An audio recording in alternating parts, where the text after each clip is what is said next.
This is the Horror Movie Show on hmpod.com, hosted by Jerry and Mark, your one-stop shop for all horrible movie reviews.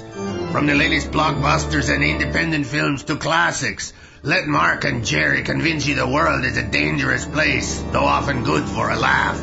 Now come and listen to the Horror Movie Show, if you dare. Hello folks, Jerry here. And Mark. Bringing you another episode of the Horror Movie Show on hmpod.com, iTunes, The Crypt, lots of other places. How is The Crypt going anyway? It continues to muddle along. Its second, should I call it its second iteration, when the creative types took over. Mm-hmm. That seems to be sort of dwindling out now. I really don't know what's happening with The Crypt. I continue to throw the occasional interview up. See anybody in here? No, nobody in this show that I've talked to, but our next show, we're going to be talking about Dead Snow 2, Tommy Wirkola's movie, and I did a story about that for The Crypt. It's also on our hmpod.com webpage. Mm-hmm, mm-hmm. Good movie. Anyway, we'll talk about that in a week, but this week we've got some new movies and some TV shows to talk about, including The Walking Dead, Z Nation, the big one, Interstellar, Open Grave, Horns, and Dawn of the Planet of the Apes, if we get to it. If we get to it, yeah. So, you keeping up with The Walking Dead, Mark? Yeah, I did. I kind of let it lapse for a couple episodes, and then I watched them in succession. So, yeah, I caught up last night. What do you think? It's going slower than I'd like. I mean, the first episode of this started fast. Oh, really fast. First couple, I'd say. And they're also jumping around in time, and sometimes I'm kind of confused at where and when that little clip is, especially when it comes to Carol. You know, they've got these little clips just interjected all over the place. Every time that you come back from a commercial, there's a little clip of her doing something that she did in the past. Really? Yeah. Well, I noticed it last night anyway. Oh. The latest episode? Yeah, the latest episode, yeah. Oh, I didn't catch that. She's unconscious. The latest episode was more about Beth and the rescue of Carol. Yeah, and I thought that was it's just taking too long.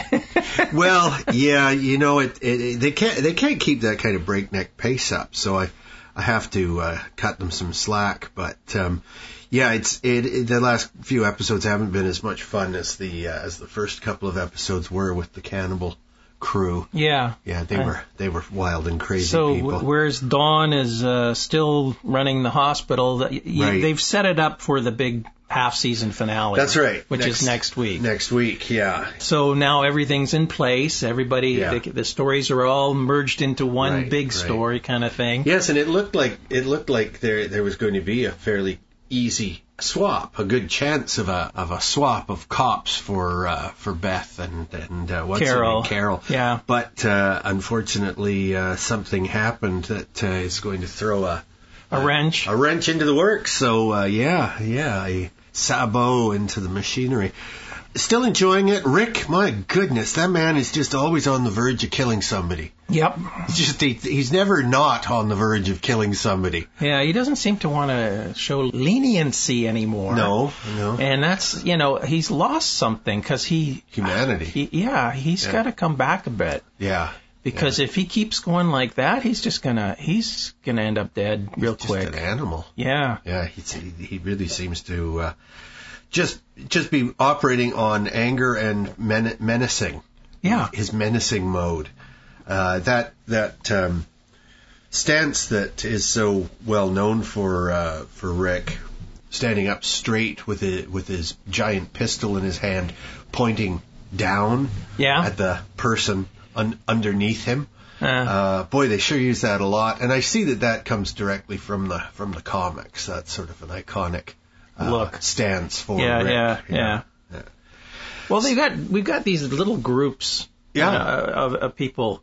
I mean, we got your Glenn and Maggie group with the fire engine and the two guys that are off to Washington, which are no longer off to Washington. Right. And because the guy is not the savior of the world. Yeah. Well, that was pretty hokey right from the start. I would not have believed the guy just because he seemed sort of autistic and fairly intelligent. I wouldn't believe him just because he says, I got to get to Washington because I got the cure. Yeah, well... Yeah, really, buddy? Yeah, and they talk to the guy in The Talking Dead, right? Yeah. And you got to feel for the guy because if you read the comic, you knew the guy wasn't telling the truth. Well, eventually you would know. So he's trying to, he's trying not to give things away. At the same time, everybody who's read the comic knows. Yeah. He's gonna. Yeah. Well, the comics and the TV show have split a long time ago, and the comics can no longer be a guide to the TV show. But in some respects, yeah, they do bring some characters and some storylines. But overall, I wouldn't say that anything, because I'm not reading the comics. I would never bother reading the comics. I started to read the comics after I started watching the show. Yeah. And then I stopped because I said, well, do I want to wreck the show? Yeah. Do I want to... wreck some aspects of it, but there's still plenty of the show that's original. Yeah, of course. Hasn't got anything to do with the comics, thank goodness. Well, because Daryl doesn't exist in the comics, for one thing. But he's so dreamy. I thought he was going to get bitten by one of those melted zombies. Oh, yeah. Did you think he was going to kiss Carol at some point? Huh? I don't know. They were getting kind of close. Oh, yeah. No, he'd get it on with any of the women. I'm surprised the baby isn't his. I guess what's her name? Judith. Judith, yeah, little kick-ass. I guess the mom only went with law officers. I guess. Yeah. So well, anyway, I hope you're still enjoying it, because I certainly am. I'm looking forward to seeing what happens. But yeah, the series, each season seems to bog down a bit in the middle, and of course it starts strong and then picks up for the last show of the hiatus, and then again starts strong, and hopefully the season will end strongly. But yeah, it's like building a suspension bridge. The middle part hangs down a bit because it's just sagging with having the business of introducing new characters, telling backstories, and considering all the people that they keep losing, and that's a consistent aspect of the show. They have to take this time to introduce the new characters. But we're in the 5th season now, right? Yep. So at some point, they're going to have to address the zombie issue, the big white elephant in the room. Are they going to find out what happened? Are they going to find a solution to this problem? Or is this just going to be an endless journey to nowhere? I can't see how there's a solution for it. How can well, that's the thing. I mean, it's like you got to, to me, having a series like this and going endlessly to nowhere is going to start becoming dull after a while. Well, it depends whether you like that sort of thing. To me, The Walking Dead is a interesting experiment. It's the long-form horror story. Previous to this, the only audio-visual long stories would be like miniseries, that sort of thing. What was that crazy? Well, we've got a lot of hospital one. Yeah, and so you get like 5 hours, 6 hours, something like that. Maybe movies with sequels, excuse me, could be counted. But The Walking Dead is probably the longest horror series that anybody has made. So you think? Yeah, I think so. Because there are a lot out there. With a single group going from A to wherever. Well, yeah, okay. It depends if you consider. I'm not talking anthology series. It depends if you consider Buffy the Vampire Slayer a horror. No, I consider that a teenage soap opera. Because that was technically horror. It lasted quite a few seasons. No, technically it wasn't. Sure it was. It had werewolves, it had vampires, it had ghosts. I don't know. It had a bunch of things in it. All right. Well, I never watched it. Well, I watched enough of it to know that it was not for me. I was not the audience. Well, but there is a big audience, and it had a lot of comedy in it, which is one of the appeals of it, was that it had a tongue-in-cheek. I like the original movie with Pee Wee Herman. I had no time for the TV show. But on the other hand, okay, the flip side of the coin is the Z Nation here. Yeah. Right? Yeah. Whereas it is always moving right? I mean, they have a lot shorter stories. Each episode is its own little story. It's more along the lines of a Star Trek, where they meet a different supporting cast each week. Right. Yeah, exactly. Yeah. And their team, there is their long storylines, but they're very minimal. Yeah. And then finally they will address a big point in the storyline at a certain point, but mostly it's these small little vignettes of people. The through story is getting the bitten guy and it is California. It's such a contrast to The Walking Dead, because the humor is just constantly hitting you. They're always throwing little sucker punches and little, just the things that they do is humor. There's a lot of humor in it. There is, but that's, I think, making up... Well, first off, they don't want to be a carbon copy of The Walking Dead. No, not at all. They're not even trying to be. Which is a pretty grim series. But on the other hand, it's also really crappy compared to The Walking Dead as far as effects go, production, writing, and acting. Let's face facts. Yeah, well, I mean, the thing. The Walking Dead is like, an A-grade production. You keep saying that, but they are different. They are different entities. They aren't trying to be the same. The company that's producing Z Nation is the same company that makes all these horrible the Asylum. Yeah, they're just awful. They're just terrible. They make movies that mostly, and I've seen a lot of them, mostly they're not even fun to watch. Like, they're not even fun to mock. Oh, come on. Some of them are. Yeah, well. But some of them are pretty funny. Yeah, but if you've seen one, you've seen like 6 of them. They're so much the same, and they just turn these things out. Of course they do. Plus, I really, really hope that the Sci-Fi Channel can be taken at their word, and that they're going to try and produce something better than what they have been, because they've been relying on companies like the Asylum to produce schlock so that they can put on, their 5 original movies a week, but they're garbage movies. The only ones that we've really, really liked, Mark, and I think you'll admit this, the only ones that we've really liked are the 2 Sharknado movies, because those were comedies, first and foremost. Well, even the first Sharknado, I didn't like as much. No, it wasn't as good. No, the second one was taken to a new level for them. Absolutely. Actually, that was... Was that the Asylum? Yeah, I don't know if they did that one. It was sci-fi in any case. Yeah, that was a heck of a lot better, because they didn't take themselves seriously, and they had the budget. Yeah, and they had lots of guest stars. Yeah, and everybody wanted to be a part of it because it was such a silly thing. Yeah, absolutely. But see, that to me is a hell of a lot more fun than watching the third-rate computer animation of Sharktopus versus Mega D. But they always... Because those are always the same. They're very similar, and they try to get their cameos from forgotten stars from the 80s or whatever. They'll do anything you have your Mickey Dolenz kind of pops up and other people. When we watch that, we laugh because we see this old character and we go, "Where the heck has he been, and why is he there?" Yeah. But it's and they also end up feel sorry for them. And they end up killing them in some despicable way anyway. Yeah.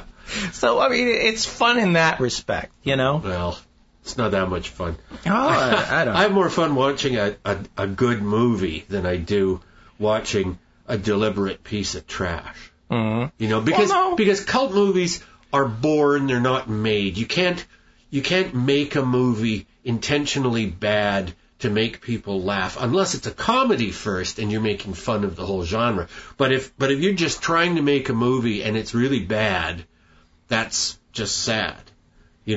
Unless it's so bad that it's good. Yeah, but when you're intentionally making a movie that's bad, that's just cheap. That's a cheat. Do you think that all the sci-fi movies are intentionally bad? I think they don't care. They've got so much time to fill on that channel that they just churn these things out, and it doesn't matter if the chupacabra looks like a piece of trash, and when you see a field of thousands of chupacabras, that if you look at it carefully, you can see that every single one is exactly the same image crawling along on the screen. That's just cheapness. Well, yeah, and that's budget. Yeah. It's as simple as that. Yeah, and so they know they're churning out a terrible product. And not just budget. I'm sure they're given a time constraint as well. What I mean. They have to get it out by this time. Yeah. So. But hopefully sci-fi is going to change that. Yeah. Just because they made up their own rule that they have to produce a new movie every night doesn't mean that they have to produce a new crap movie every night. Yeah. Produce more series. There's plenty of things that could be done. Yes, especially in the science fiction, fantasy kind of Horror, thing. it's so hot right now. Well, I'm getting sick and tired of horror. Uh-oh. No, I honestly, there's break. just too many TV shows. See, that's why I really don't watch. That's one reason I don't really watch them. The only TV series that I watch, horror-wise, are Walking Dead and Z Nation. Yeah, now. I can't watch any of the others. First off, I don't have time, and second, most of them really just don't interest me. Well, I'm sure there are some that are quite good. I mean, American Horror Story, I hear things about. Yeah, just don't have time, Exactly. Yeah. I mean, it's like I'd love to watch it, but it's like a weekly commitment. Yeah. And we got other things to do. Yeah, like movies and movies and movies. And you can't just live in horror, because you just can't. I mean, that just millions do. I go on binges of watching horror, and then I have to stop. I have to really. Well, see, I sort of space them out. I'll watch one or two a day, and then I can take whole days off where I don't watch them. But at the same time, I'm always looking for half-decent movies. If our listeners think that we go out of our way to find bad movies to talk about, we don't. We see bad movies, but there's always like a reason for it. Either we've been asked to review them, or there's somebody in it that we like. Right. That there's a potential there that it's worth watching. But once we've watched it, we're going to be honest with you. Yeah. Why not? We have to be, because why? Yeah, I know. Yeah. If something is bad, it's bad. If suddenly all our reviews are favorable, then you know that we're making money. Because right now, we're not. Okay, enough of that. Yeah, but I still enough pandering and begging. Yes, you guys aren't giving us any, so no one else is either. Nobody will. We're just not worth it. So, are you still enjoying Z Nation at least? Well, I started off, I didn't really like it, and then it grew on me, and I'm still enjoying it. I'm watching it every week. Yeah. I can't say I look forward to it, but it's one of the two shows I'm watching, sort of, and as you pointed out, they're parallel shows. Yeah. I just can't believe that it took 4 years for sci-fi to get a zombie series on. Right. How slow were they to notice that Walking Dead was really, really popular? Yeah. You'd think they'd have rushed something out in 6 months. You would think. Yeah, there's no reason they couldn't have. Obviously, they took their time to get the best product they could. Oh, jeez. Yeah, wasn't it worth it? I would say that while I love The Walking Dead, the more interesting zombie series going these days are the English ones. Oh yeah. We talked about that. There's a depth and just a sort of 45-degree take on zombies that is not like the very straight, serious American take in Walking Dead, or even most of the Romero pictures and so on, where the Americans are very serious about it. The English, there's at least a couple of series or movies like Colin, where they get into the inner life of the zombie. Yeah. What are they thinking about? Are they thinking? Yeah, exactly. And the whole idea of Colin is that, yes, the zombie mind, the mind is still there. And they're sort of melancholy and a little heartbroken and sad about their situation and the people they've lost. And Colin just keeps going over and over, losing his girlfriend and himself dying and so on. But if there's a human around, they can't think. They go frantic. And so that explains a lot. Well, I like it when we find out something new about zombies. It's nice, isn't it? Well, and that's what I'm getting. My point was with The Walking Dead. It's just like we're not getting anywhere with the zombies. Right. The zombies are like an afterthought. I know. These days. Might as well just be radioactive people. They're just fodder. Around. Yeah. Yeah. And it's like, oh, come on. I want to see something more with that. I did like the melted ones yesterday. Oh, yeah. They always try to create new types. I only had a chance to watch the show through once. Did they explain how they got melted to the asphalt? I believe they were talking about it in The Talking Dead, but it was something to do with a fire of some sort. Well, yeah, it must have been like a big fire. Maybe it was napalm or something. Something. Yeah. Yes, yeah. Something exploded. Yes, that bus was burned up pretty well too. All right, well let's leave the brain people and move on to probably the biggest movie released this year so far, anyway. Interstellar, directed by Christopher Nolan, written by Nolan and his brother Jonathan Nolan.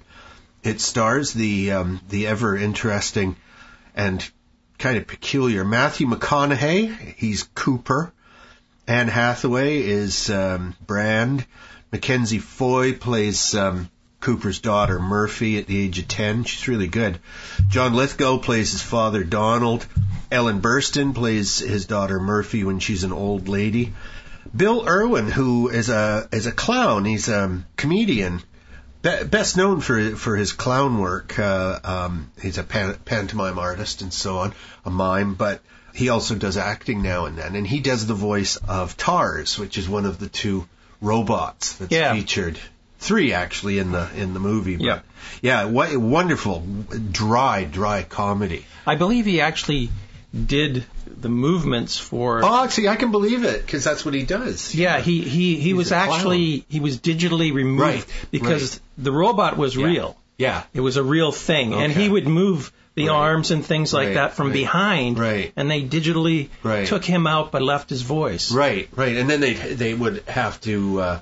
it would be all CGI sometimes, like when the robot when the robot had to rush. When he was going over the train. Through the water. The majority of the times it was the real robot. Right. It wasn't CGI. Yeah. And that's one of the things they did with this movie. They wanted to be realistic as possible, so they didn't use as much CGI as normal movies would of this type. Could have, yeah. They didn't. When the actors were looking out of windows and things like that, they were looking at real scenes. They weren't just reacting to a green screen or something like that. Right. And they went out of their way. Yeah, they were on glaciers and so on. Oh, yeah, that was Iceland. Okay. We got Michael Caine plays Professor Brands. That's Anne Hathaway's father in the movie, and he's one of the geniuses.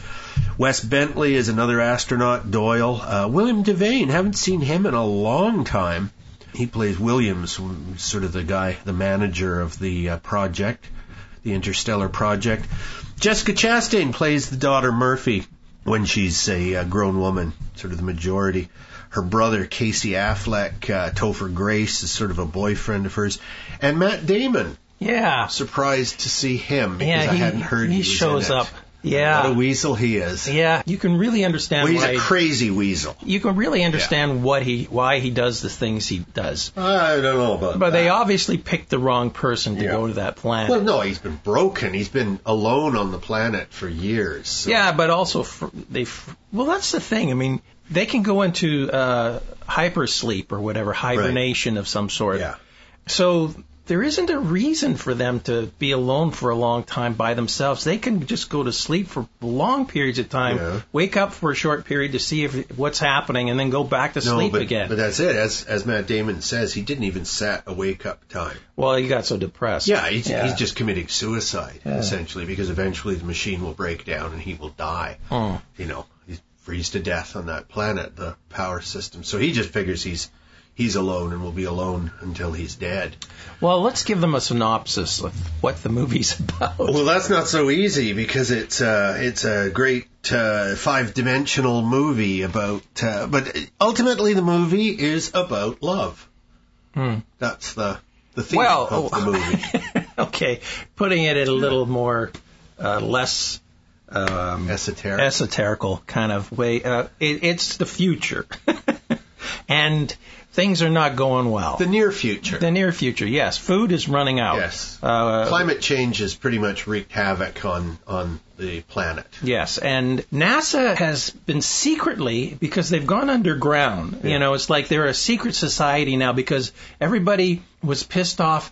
There are a bunch of different philosophies of what NASA did for us. And some people actually believed everything was staged and they were wasting lots of money. And so they got pissed off with NASA and say, why are we spending money on space when we should be spending money on, surviving on the Earth? So there's these whole different sects of people who believe this, that we're actually revising history. You're so funny, the things that you focus on. Yeah, that's like so unimportant to the story. But I think it is important. So people are just trying to weather the storm, so to speak. Whereas, accidentally McConaughey discovers where NASA's hiding. Well, it's not accidental. Well, it's not accidental, but he discovers it through a really, really weird way. Yeah. And it's not explained why these things are happening, but we find out at the end. Eventually. Near the end. And he discovers that they're going to these different planets through a wormhole that just outside of Saturn. They discovered a wormhole. Yeah. So him and Anne Hathaway and another guy. And the wormhole, I think the important thing is that NASA is aware of a wormhole orbiting Saturn that was placed there. It's an artificial wormhole, and it's a highway to another not just another world, but universe. Another galaxy. It's a galaxy? Galaxy. Yes. Yeah.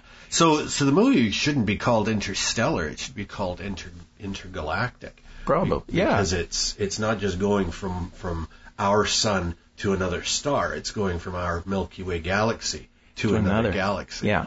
Now they've sent probes through there and the research teams to I think 12 different planets on the other side. Something like that. And they've only received information back from 4 of them. Yeah. What they're doing is they're hunting for a planet that could carry on human life, because the Earth is going to be uninhabitable shortly. Yeah, they figure another 30, 40 years, that's it. Things will go really bad. Well, the last generation is alive now, they say. Which is probably true today. Oh, boy. Anyway, it's all about them going through the wormhole, and there's a lot of science spoken in this movie. Semi-science. Well, they say it's all based on real theory. Everything is based on real theory, but whether the script is realistic or not. Well, actually, the person that wrote the book, I think, said to Nolan that you can't. I will not give you the rights to this book if you put fantasy into it and create things out of nothing. Everything that you state in this movie has to be a real theory in the scientific community. Right. Is it from a book? I didn't know that. It's or a screenplay. I don't know. It couldn't be the screenplay. It's just him and his brother wrote it. I don't think they had to make any agreements. It's actually based on somebody's theory. And the guy said, you can't use my theory unless but that's a lot different from a story. Well, I don't know. I can't remember the exact details. All I know is that some guy said it has to be based on scientific theory rather than fantasy or created out of nothing. I don't see how the Nolan brothers have to agree to stick to some scientist's theory. Anyway, originally Spielberg was on the project. Oh, thank God he didn't make it. And he brought on the scriptwriter, Christopher, or no, what was it? Who's the scriptwriter? Christopher Nolan and his brother Jonathan Nolan. Yeah. So Jonathan Nolan was brought on to do the script for Spielberg, and then Spielberg bowed out, and then Jonathan said, hey, why not let my brother do it, Christopher, and he brought on his brother. Right. And then they finished the script. And Jonathan's a director himself, but Christopher's a big Hollywood director. So that's how he got associated with the project. Okay. They did write the screenplay together. So terrific cast. The movie's long. It's over 3 hours, I believe. It's very long. And it felt long in some times. And I would also say that this is one of the most pretentious movies I've seen in a long time. And I don't mean that entirely in a negative way, because you have to have a certain pretentiousness to make a big movie like this that's trying to be important and make great, huge statements about humanity and life and love and the universe.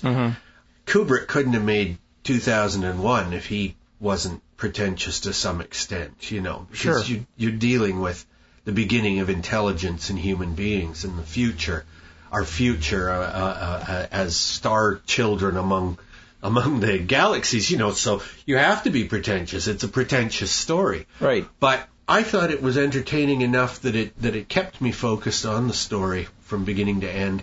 That is Interstellar. And I was worried that it was going to veer into 2001 territory a little too often. Right. But I didn't. I found it's unique. It's its own movie. Yep. And, I agree. They have some homages to older type movies like 2001. I just don't think of that as an older movie. I still think of it as cutting edge. And the robot was sort of like Marvin from Hitchhiker's Guide, and they do admit that was really something that they were going for. See, my feeling is that the robot is much more along the lines of the Kevin Spacey character, the robot in Moon, where he's very dry. He's very straight, but he there is a certain dry humor to him. He's honest, but he cares, but he's a robot. Yeah. I love the way that TARS, when he has to die essentially, or at least it's a probable suicide mission and get blasted into a black hole. He said, is that fair? Is that fair to the robot? She says, and Matthew McConaughey says, well, we don't really have to ask him, and the robot says, that's true. Just tell me. I have to do it. You're humans. That's a good philosophy. Portion of this movie was all about what's happening on the Earth and pictures on the Earth. And when I was watching it, it really reminded me of a documentary that I'd watched on the Dust Bowl. Right. And it turns out they were actually using footage. Yeah, there were chunks of it. There were chunks of that documentary in the movie. And I'm going, oh, no wonder it reminded me of the Dust Bowl.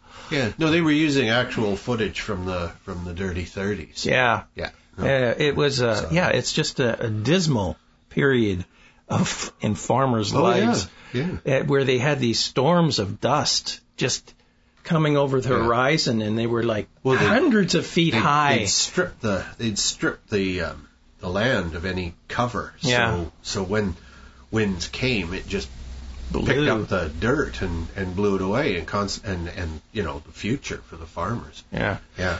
Yeah, and there were changes made. The government took a more active role in managing the farmland. And that was a good thing. Well, that was the result of that, but the reason it happened was because the government took control and created the Dust Bowl.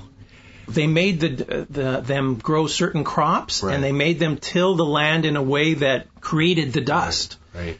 And the native population, when they started tilling the land a different way, they told them to stop. This was not going to work out well. They warned them that this was not the way you farm in this area, because they don't know about farming Indians. Well, this is what I learned from the Dust Bowl documentary. Right. And they caused it by making the farmers farm in a certain way. Well, yes, it was also just very short-term planning.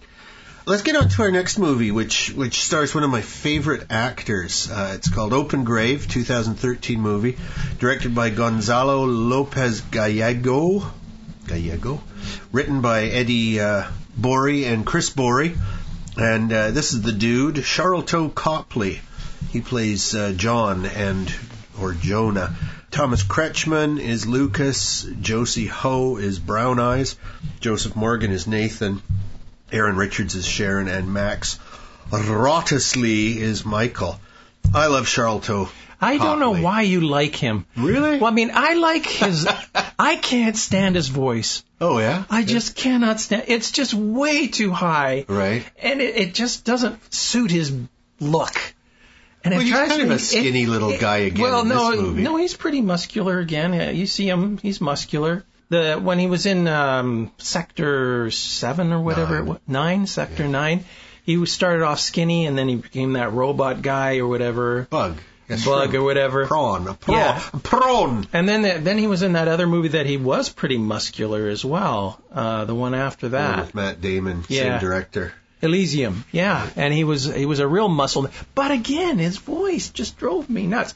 Now Been he's a Bond villain, too. lost his accent, and he's trying to do an American accent, and it still sounds bad. No, it doesn't bother me. It just drives me. It's so nasally.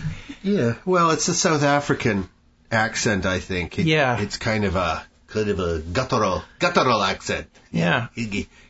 I thought his performance was good and everything, and I like everything about him except for his voice. Oh, well, you should just turn the sound down and watch it with subtitles. Yeah. You can enjoy it more.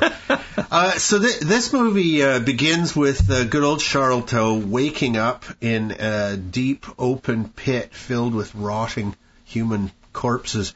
And he's not at all happy. He's kind of hysterical, but a woman peering over the edge, brown eyes, throws a rope down to him, and he manages to get out of the pit. And he makes his way to a house in the middle of nowhere, and there's other people in the house, and none of them has their memory. Yeah. Nobody knows where they came from, really who they are, why they're there, how they got there. So it's one of those, okay, I don't know what's going on. I'm put into a situation where I have to try to figure out who I was and who all these other people are. But they do notice that they have certain skills. Like one guy has obviously got medical training. Several of them can read Latin, which is an interesting thing. The books in the house are all about body. Yeah, the body. Well, doctor's books. But the Latin is interesting because that leads us to and them to start thinking along the lines of either they're all medical or they're at the very least they're like university professors or something. They're educated people. Why would so many of them know Latin? Yeah. I thought that was interesting. Some of them are naturally attracted to each other. Right. So there's obviously all these things come into play, and also little by little they are regaining their memories. Yeah. They have flashbacks on some events, and they're trying to put it all back together. And that's basically what this movie's about. There are people wandering around, aren't there? Well, they're getting chased by maniacs, like these lunatics who go into sort of a repetitive mode, like, say, chopping at a dead tree with an axe. But if you interrupt them, if you get their attention, they all sort of come chasing after you with the axes. But there's bodies strung up from trees here and there. Oh, all over the place. Seem to act as totems, and they stop the lunatics from chasing them. I don't want to give anything away because to me, this was a terrific movie. It's one of the more entertaining movies I've seen. I guess you could call it a zombie movie, but whatever the hell they are, they're not really zombies. No, they're just sick. Yeah. Yeah, that open grave, boy, that poor Charlton, he can't avoid that place for very long. Did you like it? Did you think it was a good movie overall? It was an okay movie. Yeah. There's nothing wrong with this movie. I mean, we've seen other movies where people wake up and they don't remember who they are and stuff like that. It was interesting because it's really a 6-person movie kind of thing. Yep. And they're all in this house and they're all trying to figure out who's who and why. And of course he'll remember doing terrible things to other people. Or terrible things happening to other people. And he's wondering if he's a bad guy himself. So there's just a self-doubt here. Oh, yeah. And there's also because he's the only one who climbs out of the pit of death. And that immediately makes him suspicious because the others all woke up in the house. Yeah. So who is he? And there's the Asian woman, Brown Eyes. Well, that was the one thing. So who is she? And she seems to be a key because she's mute. Yeah. And she can't speak English because she can only write in some foreign Asian language. She can't speak at all. Well, she doesn't understand English. No. That was the big thing. I mean, she was the one they were trying to get information from. Yeah. Well, just because you can't speak the same language doesn't mean you can't draw pictures. Doesn't mean you can't, communicate in different ways to make someone understand what you're going through or what has happened. Yeah, well, miming an answer when she doesn't know to a situation that's I don't think she had the amnesia though. No, but she's pretty screwy. I mean, they're all in terrible So that was shape. the one thing that I kind of thought, if I was trying to get information from her, I would be doing different things, not just saying, well, I don't understand that. Charades. Yeah, charades of some sort, or pictures at least. But she's, at least, through most of the movie, she's in the dark. They're in the dark. They don't even know what questions to ask her. But she seems to know who they are, and that's the thing. I just got the idea she was very empathetic. It reminded me of the character in one of the old Star Trek episodes where she was a mute and she was very empathetic. And, was she willing to take on Dr. McCoy's pain and so on, prove to the aliens that her race was worthy of being saved. And that's what I flashed on when I was watching this. But anyway, like I said, I don't want to give anything away. Let's move on to our next movie, one for the kids. It's called Horns from last year, directed by Alexander Aja, written by Keith Boonen, novel by Joe Hill. It stars Daniel Radcliffe, little wizard boy himself, as Ig Parrish, Max Minghella as Lee Tourneau, Joe Anderson, love him, as Terry Parrish, the big cowardly older brother, Juno Temple, popular young actress, as Maren Williams, who is the true love of Ig, and who's died. Kelly Garner plays Glenna, who's a sort of sleazy girl who really likes Ig. David Morse plays the true love's father, who blames, as does all the town, blames Ig for the death of the girl. James Remar, guy who used to play villains all the time. He was in 48 Hours with Eddie Murphy and Was he? McNulty. That's right. He was the big villain. That's right. And he's playing the dad in this, and Kathleen Quinlan playing his wife, Ig's mom. Heather Graham playing one of the most despicable characters I've ever seen her play, and it's such a small part too. I hope that she's not. She's not. Her career isn't drying up because I always liked her. And I also just want to shout out to Jay Brazeau, a Vancouver-based actor who plays Father Mold, a wonderful name. And the reason why he's in there is because this is shot up here. Yeah. Just me. outside of Vancouver, in a place called Squamish. Yeah, well, among other places. And a few other outlying areas. So this movie is about Daniel Radcliffe's character, Ig, who is extremely sad and upset. His girlfriend has been murdered, and he's being blamed for it. There's no proof, so he's not arrested. Well, no, he is arrested. That's right. There's a whole court thing going on. Yeah, but he's out on bail. He's out on bail kind of thing. Yeah. Because there isn't a lot of hard evidence. They figured that he did it. Yeah. He wakes up it was set up to make it look like. He wakes up the next morning. He's been on a bender of some sort, and big drinker since his girlfriend he can't remember died. What's happened, and then he finds out his girlfriend's dead. Yeah. So it's once again, I can't remember. I have to figure out what's gone on. Now, that's a lesson to those who drink until they're blackout drunk. Yeah. Don't murder people when you're drinking. What I don't. How does he get these horns? He sort of unleashes a curse on himself. There's a little shrine where her body was out in the woods and at the little tree house. Yeah. Where the two of them used to go and make love in their teenage happiness. Yeah. And right, you get the idea right from when they were children, they were hot for each other. Mm. So there's candles and Christian crosses and all kinds of crap there, and he's so upset. Ig is so drunk and angry and upset with being accused and with just the loss of his true love. Yeah. That he's pissing all over the candles and cursing God and she attended church every week. What good did it do her? And so God gives him horns. Yeah. And he essentially sells his soul to the devil, it appears.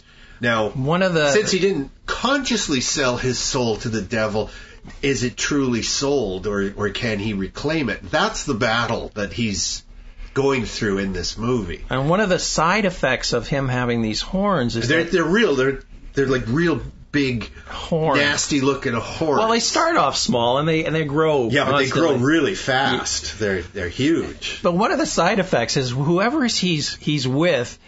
Start telling him the truth. To tell the truth. Yeah. Yeah. So they start telling them all sorts of things. Everybody's worst thoughts. Yeah. This is what I'd like to do to that guy. You know, I don't want to hear this. No, let me tell you. He's just being horrified by the townspeople's nasty side. And that was where the comic relief kind of came in, because all these people would actually not just tell him, but also act on it. Yeah. Well, he could tell them to do something and they would. Yeah. Because he's like the devil. Yeah. And they fall into his thrall. The only one who doesn't, there's a couple of people who don't, but the priest doesn't. The priest sees him for the demon that he is. Good special effects in this, I thought, although there's not a lot of them. No. Like it's quite a quiet movie, and when I say it's one for the kids, I think this could be a movie for, teenagers at least, there's a little Ig is supposed there's to a be. little bit of sex in there as well, so a little nudity. Yeah. But not a lot. No. It starts off really interesting because all these things happen, and especially with the conversations, because he doesn't know why they're telling him all this stuff, but he catches on after a while. Yeah. And he starts to use it to his advantage. Yeah. And I think just for revenge. Yeah. Well, that too. Because he's angry at the whole town because they're angry. As he finds out what has occurred, or at least he's exploring different avenues of what might have occurred. Right. He hears little stories here and that. He's getting madder and madder and more disappointed in people, and that's when he starts getting a little vindictive towards the end, because he is kind of pissed. Oh, he takes it out on his cowardly brother. On the other hand, girlfriend's father, right? He's trying to make amends there, and he finally is able to do that at a certain point, which was a nice resolution. Yeah, because he not only was he vindictive to certain people, he was also making amends to others. Yeah.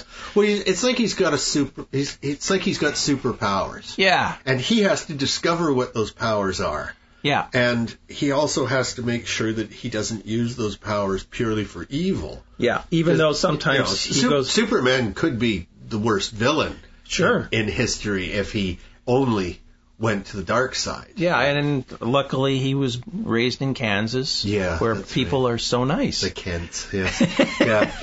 All right, let's briefly talk about one more movie, Dawn of the Planet of the Apes, 2014 movie directed by Matt Reeves, written by Mark Baumbach, Rick Jaffa, and Amanda Silver.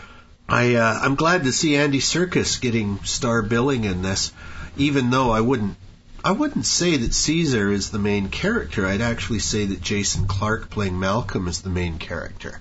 Yeah. The red-headed human dude. Yeah. Gary Oldman is down on the bill. He plays the leader of the humans. Now the gist is that the disease that the experimenters were creating and using apes as test subjects escapes the lab at the same time, I guess, that the intelligent apes were also staging a revolution. Yep. So you have Caesar in the last movie leads the intelligent apes off into the woods near San Francisco. Yep. This picks up years later when a plague has devastated the human population around the world. So there's very few people, and the ones who are still living in San Francisco are led by Gary Oldman, and they're trying to get a dam working. That's what the Malcolm character is doing, and his wife Carrie Russell plays Ellie. Cody Smith McPhee plays their son Alexander, and I just want to throw in that Judy Greer plays Cornelia, the wife of Caesar. And Judy Greer, unrecognizable, as is Andy Serkis, but Judy Greer is so funny. She was the secretary in Arrested Development who got the breast job, and her breasts were so cockeyed that you could tell that they were cockeyed just through her clothing. It was so funny. She's a great comedian. She also shows up a few times in It's Always Sunny in Philadelphia. She's Fatty Magoo. Wonderful actress. Yeah. Anyway, she plays Mrs. Monkey. Yeah. This takes place in 2026. Right. like you said, they're looking for electricity because their power is running out. Yeah, the human city is going to go into the dark. And, we're talking about San Francisco here. Need power and so they run into Caesar's troop of intelligent apes out in the woods. And several of them now are talking. The few of them can get single words out. Yeah, the nice thing about this movie is that most of the apes talk in sign language. And it's just really simple gestures, but they convey so much. Sure. At least, and it's all, you read subtitles. With the subtitles, yeah. Yeah. If you don't have the subtitles, you have no idea what they're saying. Actually, I didn't have the subtitles turned on for the first half hour. So. Oh, really? Yeah, but I got the gist of it. I mean, what else are they going to be talking about, That you can tell that some of the apes don't trust the humans. And some of them just trust Caesar, so if Caesar says yes, then we'll go along with that. You can tell that Caesar's wife Cornelia is extremely sick and so on and so on. Now, I don't know, it's not as bad a movie as the first one with Mark Wahlberg, which Tim, what's his name movie, I was really horrified. Tim Burton. I was really horrified that he did such a bad job on the remake of the Planet of the Apes. But I don't think this is as good a movie as the second one was, the one with James Franco raising Caesar from. I thought the second one was a little more depressing than I'd like. Right. And I found this one a little more entertaining. Oh, well, see, maybe that's the problem. I liked the second one. I thought it had a little more depth to it. This one I didn't think had much depth. It just comes down to a battle between humans and apes. And you just, when is that going to happen? I thought it was going to be the same as the second movie, where it'd be that serious tone all the way through it. And it was much more adventure kind of thing happening, which surprised me because I didn't expect it. I don't know if so much lightweight, but then again, it's very predictable. Yeah.